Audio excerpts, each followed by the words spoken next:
Hello friends, আমি মৌসুমি কিচেনে আপনাদের স্বাগত। আজকে আমার রেসিপি ছানার বড়া। এটি খেতে খুব সুস্বাদু, আপনারা দেখুন, দেখলে ভালো লাগবে। নিরামিষ দিনে এটি ভাতের সাথে খেতে খুব ভালো লাগে। ছানার বড়া করার জন্য আমি 200 গ্রাম মতো এখানে ছানার বড়া কিনে এনেছি বাজারে, দোকান থেকে, মিষ্টির দোকান থেকে 200 গ্রাম ছানার বড়া কিনে এনেছি।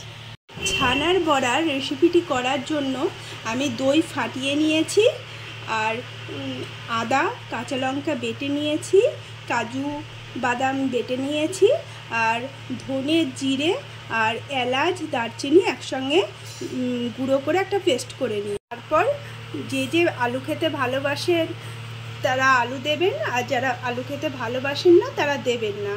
আমি আলু দিয়েছি, এরকম আলু ডুমো ডুমো করে কেটে নিয়েছি, আর টমেটো কুচি কুচি করে কেটে। প্রথমে আমি একটা ফ্রাই প্যান বসিয়ে দিয়েছি, ফ্রাই প্যানের মধ্যে একটুখানি ঘি দিয়ে দিচ্ছি। বড়াগুলো ভাজাই আছে, তাও একবার আমি ঘিয়ে নেড়ে নেব। বড়াগুলো এবার আমি তুলে নেব। আমি একটু হালকা করে ঘি দিয়ে ভেজে নিচ্ছি।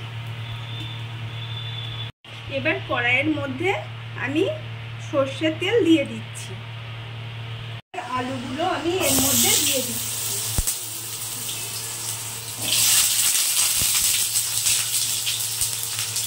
দিয়ে আমি ভালো করে আলুগুলোকে লাল লাল করে ভেজে নেব। আলুগুলোর মধ্যে একটু লবণ দিয়ে দিলাম। আলুগুলি লাল লাল করে ভাজা হয়ে গেছে, এবার আমি আলুগুলোকে তুলে নেব। এর মধ্যে শুকনো লঙ্কা, এলাচ, দারচিনি দিয়ে দিলাম, ওর সঙ্গে একটু আস্ত জিরে দিয়ে দিলাম। জিরে ধনের থেকে যখন একটা সুন্দর একটা গন্ধ বেরোবে মিষ্টি, তখন আমি এই আদা আর কাঁচা লঙ্কা পেস্টটা এর মধ্যে দিয়ে দেব। টমেটোগুলো এর মধ্যে দিয়ে দেব।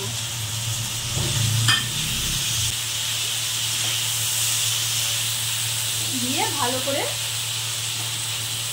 ভেজে নেব। এর মধ্যে একটু লবণ দিয়ে দিই, তাহলে টমেটোটা তাড়াতাড়ি সেদ্ধ হয়ে যাবে। এবার এর মধ্যে একটু করে জল দেব। অল্প হলুদ গুঁড়ো, অল্প লঙ্কার গুঁড়ো, আর অল্প জিরের গুঁড়ো দিলাম।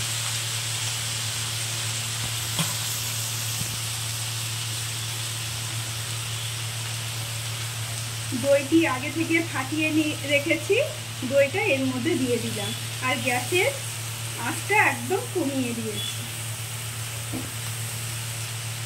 না হলে দইটি ফেটে যাবে। এবার মশলাগুলি ভালো করে কষিয়ে নেব। তারপরে আলুগুলি এর মধ্যে দিয়ে দিলাম।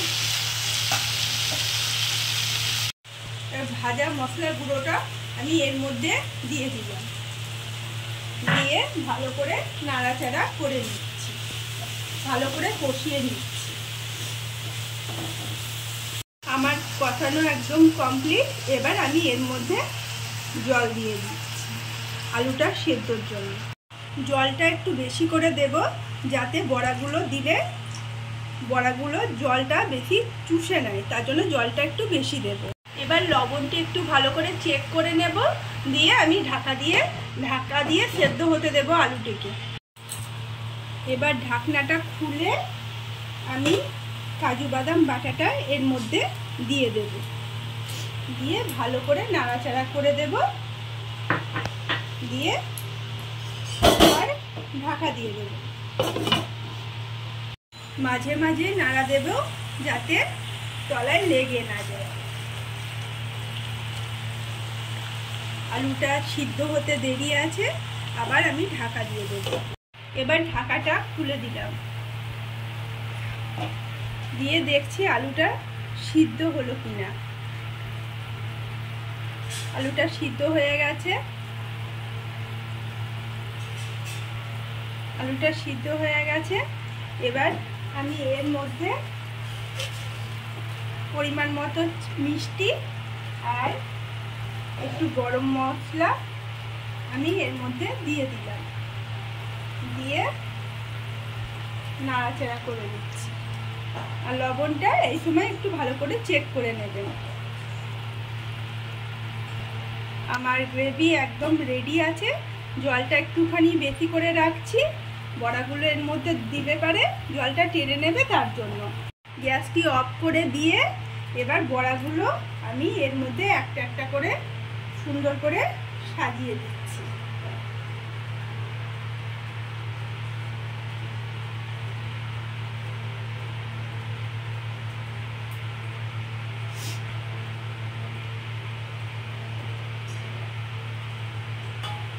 দিয়ে একটু নাড়াচাড়া করে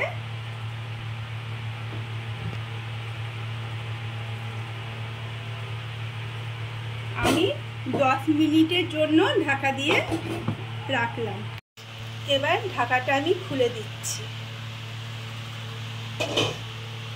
দেখুন বড়াগুলো একদম হয়ে গেছে, কি নরম হয়েছে, একদম ডুবে যাচ্ছে, আর গ্রেভিটাও একদম ঘন হয়ে গেছে। যদি এই রেসিপিটি আপনাদের ভালো লেগে থাকে তাহলে লাইক, কমেন্ট ও শেয়ার করবেন, সাবস্ক্রাইব করবেন, যাতে সহজে আমার চ্যানেলের ভিডিওটি আপনাদের ফোনে পৌঁছে যেতে পারে। আজকে এখানেই আসি, টাটা।